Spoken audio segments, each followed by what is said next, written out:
అహం బ్రహ్మాస్మి. ఇది బోధించడానికి వీలు పడదు. నీకు ఈ జ్ఞానం కలగాలి, ఈ దృష్టి కలగాలి, ఈ నిర్ణయం కలగాలి, అలా ఉండాలి. అలా ఉన్నవాడికి సర్వం బ్రహ్మేతి. మరి సర్వం బ్రహ్మేతిలో ఇప్పుడు మీ ప్రశ్నకి సమాధానం ఏది? అన్నమా, గురువా, శాస్త్రమా, కుటుంబమా, లోకమా, శిష్యుడా, రాగద్వేషాలా? సర్వం బ్రహ్మేతి. మహాభారతం జరిగిందా? సర్వం బ్రహ్మేతి. కృష్ణుడు పుట్టాడా? సర్వం బ్రహ్మేతి. కృష్ణుడు శరీరత్యాగం చేశాడా? సర్వం బ్రహ్మేతి. అవతారాలు వచ్చినాయా? సర్వం బ్రహ్మేతి. జీవులు వచ్చారా? సర్వం బ్రహ్మేతి. సృష్టి కలిగిందా?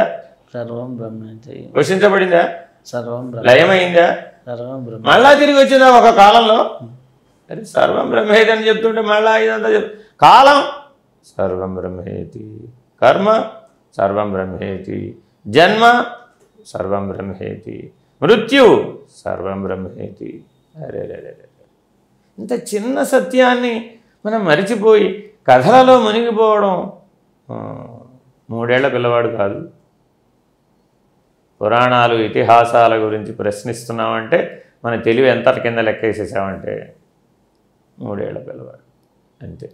నీకు 90 ఏళ్ళు వచ్చినా కూడా నీ లోపల ఉన్నటువంటి వివేకం, వయస్సు కేవలం 3 ఏళ్ల పిల్లవాడు. వాడికి కథే ప్రధానం. ఎంతసేపు నువ్వు కథ చెప్పంటాడు 3 ఏళ్ల పిల్లవాడు. నువ్వు కథ చెప్పావనుకోండి వాడికి ఆనందం అంతే. వాడికి మిగిలినంత అవసరం లేదు. మనకు కూడా ఏం కావాలి? రోజు నీ జీవితానికి సంబంధించిన ఒక కథ కాదు. నీ జీవితం అనే కథతో నీవే సంతృప్తి పొందుతున్నావు, నీవే అసంతృప్తిని కూడా పొందుతున్నావు. కానీ సర్వం బ్రహ్మేతి అనే దృష్టిని పొందడం లేదు కదా. ఎందుకని? అన్నం బ్రహ్మేతి దగ్గర మానవుడు ఆగిపోయాడు.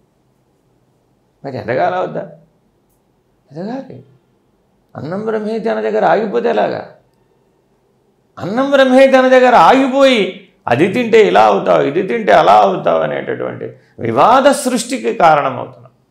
కానీ వాస్తవానికి అది బ్రహ్మము కదా. అసలు బ్రహ్మం అన్నవాడు మరొక జీవిని కానీ, మరొక ప్రాణిని కానీ, మరొక సృష్టికి హాని తలపెట్టగలిగే అవకాశం ఉందా? మరి అసలు సృష్టికి అతి దగ్గరగా జీవిస్తాడు కదా. మరి వాళ్ళ మానవుడు సృష్టి విధ్వంసానికి ఎలా పూనుకున్నాడు? ఒకప్పుడు లేదుగా. హిమయుగాలలో నుంచి సృష్టి ప్రారంభమైందని మనమే చెప్పుకుంటూ వస్తున్నాం. మరి ఆనాడు సృష్టి విధ్వంసం లేదుగా. ఈనాడు గ్లోబల్ వార్మింగ్కి కారణం మానవుడే కానీ సృష్టి కాదుగా.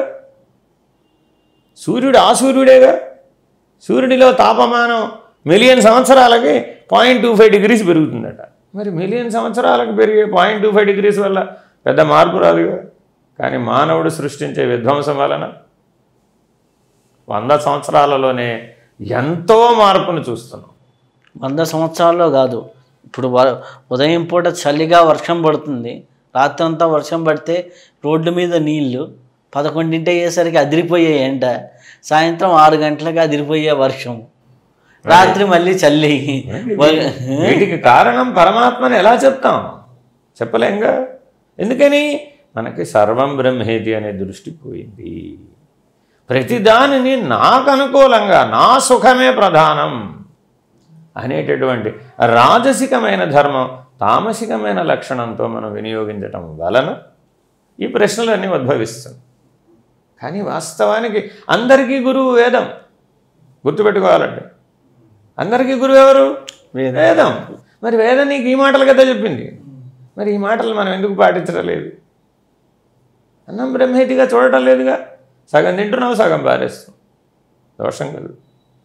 అన్న దోషణకు గురైతే ఒక జన్మంతా అన్నమో రామచంద్ర అని ఏడవలసి వస్తుందని మా చిన్నప్పుడు మా తల్లిదండ్రులు చెప్పారు. మరి మా జీవితంలో ఎప్పుడు ఒక అన్నప మెతుకు కూడా పారేయలేదు. ఎందుకు పారేయలేదు? అన్నదూషణకు గురవుతావు. చూడండి మరి ఇటువంటి మాటలు మరి వాళ్ళు వింటున్నామా? శృంగేరి జగద్గురు భారతీ తీర్థ మహాస్వామి అంటారు, ఏమండి వాళ్ళ ప్రపంచంలో ఇలా వివేకం లేకుండా అజ్ఞానంతో అవివేకంతో ఎందుకున్నారు? మనం ఒక పని చేయండి ఆయన, అన్న విక్రయ స్థానంలో తింటామని. ఇవి ఒక్కటి చేయండి మీరు చూద్దాం, అప్పుడు మీ ప్రశ్నకు సమాధానం చెప్తానన్నారు. అన్న విక్రయ స్థానంలో ఎందుకు తినద్దన్నారు? ఈ సృష్టిలో అత్యంత ఆదరణ పొందినటువంటి ఏమంటారు దాన్ని, మార్కెటింగ్ ఏది? Food industry. అయ్యయ్యో, మరి ఎందుకు అలాగా? అన్న విక్రయ స్థానంలో నిన్ను ఆకర్షించడమే వాడి ప్రధానం, మిగిలిన వాడికి అప్రధానం. అమ్మకి ఆరోగ్యమే ప్రధానం. ఆకర్షణ కలదా? ఆకర్షణ ఉన్న పరిమితిస్తుంది. ఆరోగ్యం అనేటటువంటి ప్రాధాన్యత సూత్రాన్ని చెడగొట్టడానికి ఇష్టపడదు అమ్మ. ఒట్టి ఆరోగ్యమేనా అమ్మ? కాదు. ఓ పక్కన భగవన్నామస్మరణ చేస్తూ అన్నం పెడుతుంది.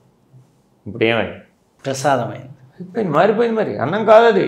ఒక పక్క ఉగ్గు అన్నం తయారు చేసి పెడుతూ హరే రామ రామ రామ హరే హరే, హరే కృష్ణ కృష్ణ కృష్ణ హరే హరే, అచ్యుత అనంత గోవింద నారాయణ.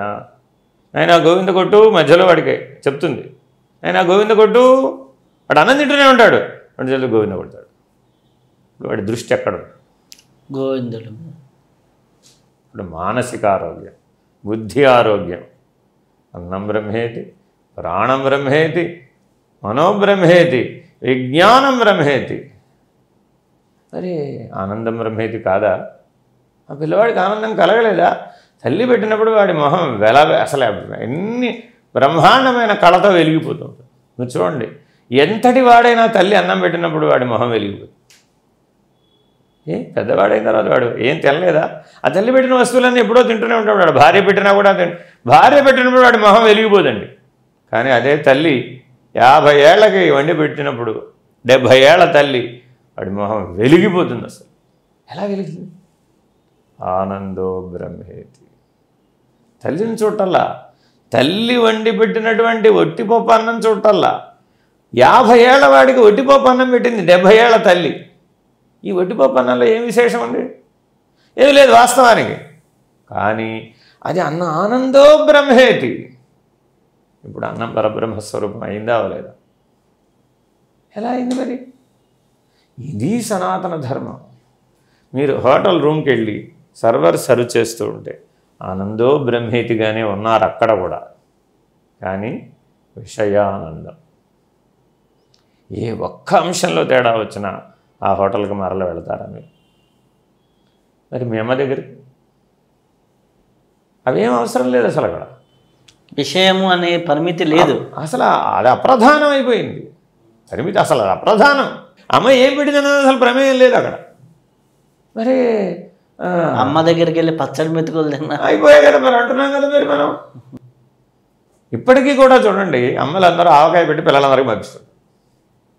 మిగిలిన వాళ్ళు వండుకుంటారు లేదా? చూడండి అమ్మ ప్రేమ. అదేంటండి ఆవకాయ జాడీకి అమ్మ ప్రేమకి ఏమిటి సంబంధం?